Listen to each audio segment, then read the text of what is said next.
And in the end, they're going to claim it's our fault somehow. So, cost of Jurassic World films passes 1 billion before marketing. Dinosaurs may be extinct, but their price tag is alive. Well, and absolutely massive. Newly released financial documents show that the combined production costs of the Universal's last two Jurassic World movies, Fallen Kingdom and Dominion, have officially crossed the $1 billion mark.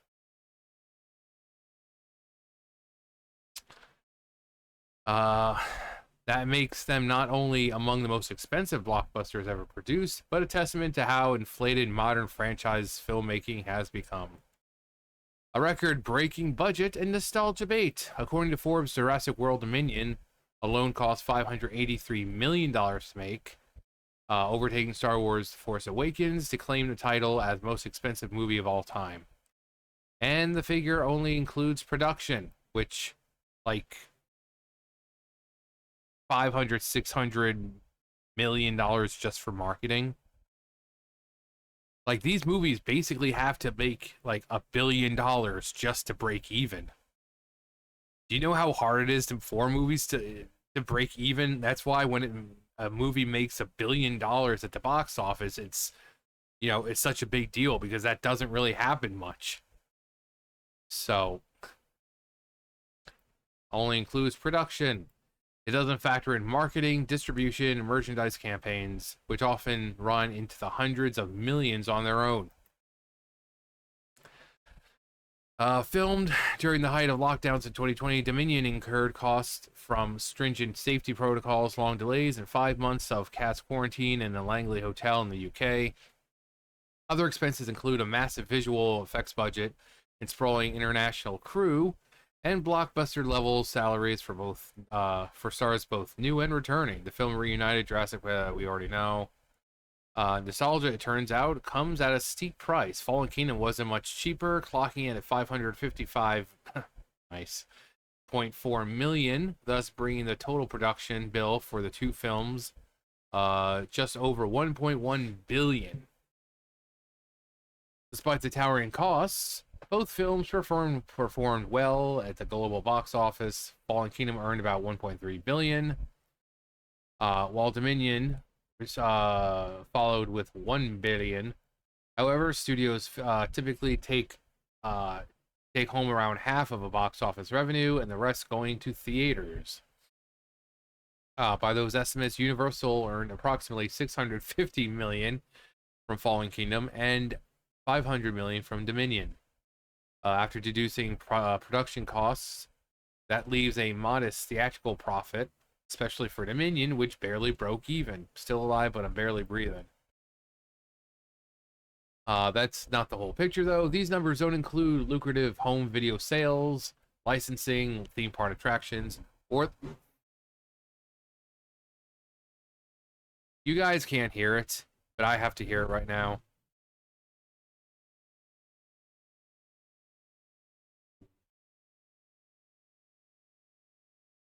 The fucking rednecks next door with their fucking his truck and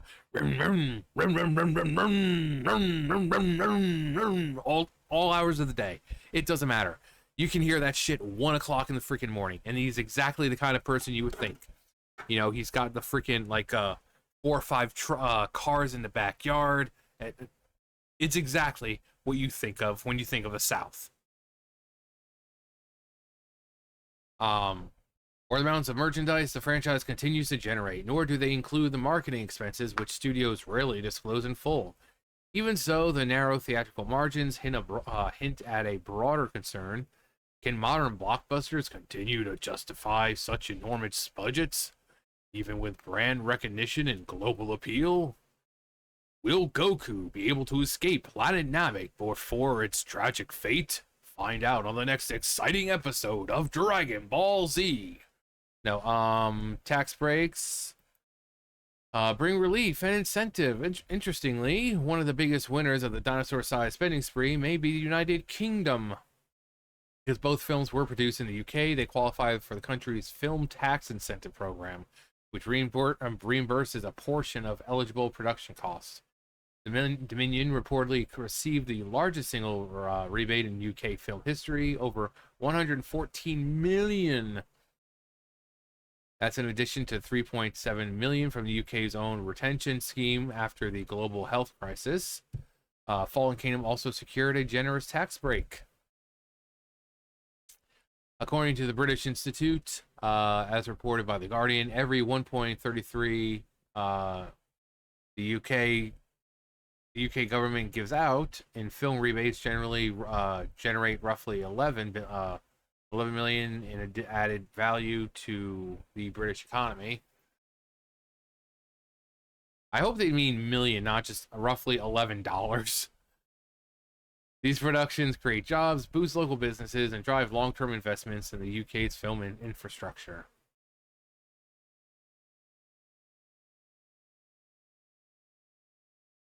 That may help explain why Universal is returned to British soil for the next installment, Jurassic World Rebirth. Which you can only imagine the price tag on this thing that's going to happen. Financial filings for that haven't yet been released, but if history is any guide, the cost is likely to climb even higher. Can we get much higher? So high. Because in Hollywood, dinosaurs may be prehistoric, but budget bloat is anything but. So yeah, you've got these films that now have to make several billion just to break even, and then when it doesn't pass that, it's going to be the fans' fault, not because these people feel the need to just like, oh, we need to make things as realistic as possible with the effects, and people don't really care, especially if it's like nothing but CGI. It just looks bad. You know, if you have like Chris Pratt, right? And he's interacting with the dinosaurs, and just like the area surrounding them as well is all fucking CGI. It's all done on a sound stage and all that. It looks bad. You know, you can use practical effects and you know, go out to a forest and, you know, you composite things into the, you know, but no, like everything is CGI now, which boosts up the price, and people just don't really appreciate practical effects anymore. You know, I love practical effects. You know, it's like with horror movies back in the day. You know, I bring up like Nightmare, like the original Nightmare on Elm Street, or just any of them. Those are all practical effects. No CGI. They were all practical effects.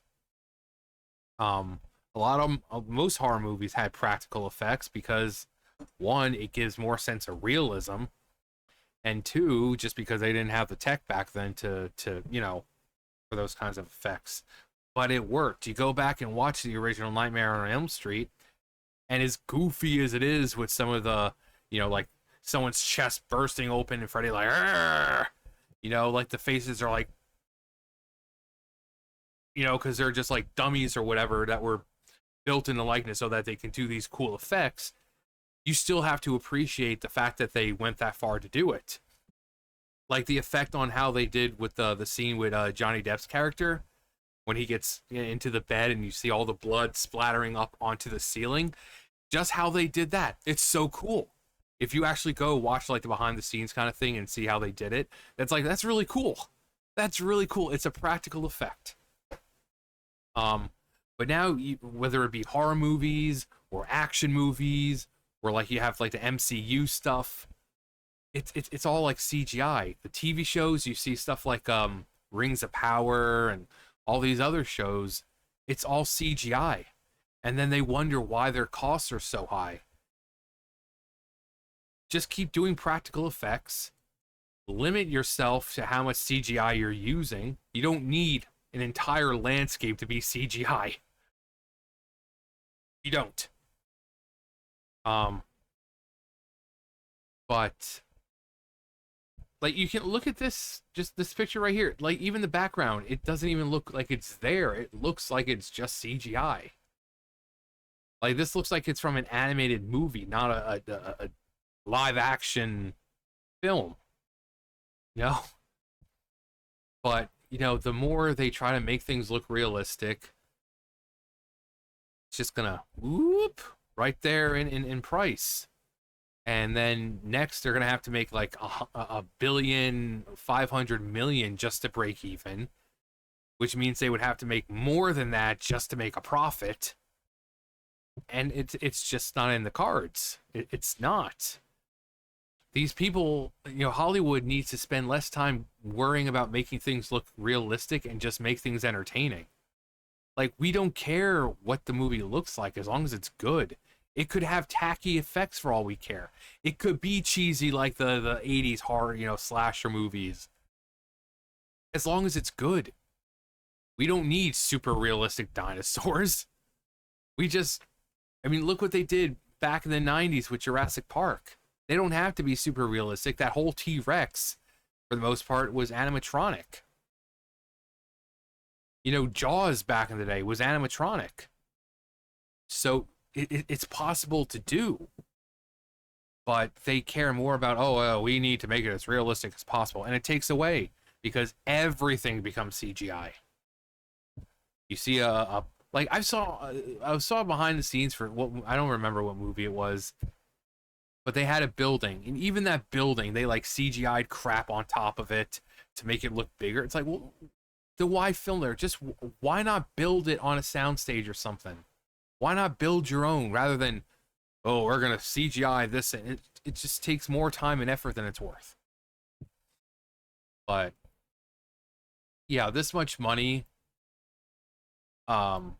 combined, but then like I said, the next film that comes out, it's going to cost even more money just on its own. And then when it fails, or not fails, but fails to make a profit, it's like, the people and whatever insults they want to throw out. They're going to try to blame everyone else instead of acknowledging that, hey, maybe people just don't want the super hyper realistic crap. Hyper realistic blood. We don't want the creepypasta crap. We don't want the hyper realistic blood. You see that in horror movies now too. They try to, especially like you get a lot of blood shots like in the face, almost like it's 3D. But it looks so goofy. Like, horror movies just don't have the same impact as they used to. Before they could actually scare you. Nowadays, you can sit there and tell exactly who's going to die, what's going to happen when, and it just takes away from the thrill of it. You know exactly what's going to be CGI. Now, some things still use practical effects, and again, the effects, that's what takes so much money. That and the sound, like music and stuff like that. But sometimes you can tell what the practical effects are. I think some of the Saw movies did practical effects, which is really cool. Like I said, I love practical effects. I like knowing that what I'm seeing is actually there. Just a little bit of movie magic, a little trick angle of the camera, or some kind of special setup they have to allow this scene to be done in real time rather than someone doing it on a computer, and it just looks better. It just looks better.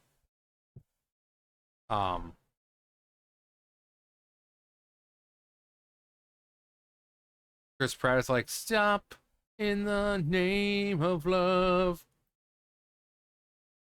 Jurassic Park survival. Like, this is a screenshot. It's like, again, it's like the T-Rex in the first one. Didn't it say it was like it broke down because of the rain and all that was coming down, that they had coming down during the scene, that it kind of like shut down or kind of broke? But yeah, with the music that they have to do, that music is expensive. CGI and visual effects are super expensive. Marketing alone is expensive. So this next movie that comes out, it's gonna have to, like I said, it's gonna have to pass like 1,500,000,000 just to break even, and then have more, even more than that, just to make a profit. Just keep it simple. Seriously, keep it simple. I mean, it's kind of shown that people are really still into nostalgia when it's done right. So it doesn't have to look great. They could basically just make a new Jurassic Park movie the way it was back in the 90s, and people wouldn't care. They would go see it, you know? But modern day, everything's got to be as realistic as possible. Movies, video games. Video games now, it's like, oh, we got to make it super realistic. So it's like you're in the it's like if I wanted to see something super realistic with a lot of cutscenes, I'd go watch a movie or something. It's like I don't want to sit here for 30, 40, maybe 100 plus hours basically watching a movie in a game and have it hyper realistic and all that. I just want to play the game. I just want a good game I can play. So, but it's just modern day. They really think that people care about how realistic it is or how expensive it is, and that's just what reduces its charm. You know, when it's lower budget, it's got charm to it. You know, because you can still do a lot with a low budget. But anyway, that's gonna do it for me. You guys know the drill. I'll see you guys later. Bye, guys.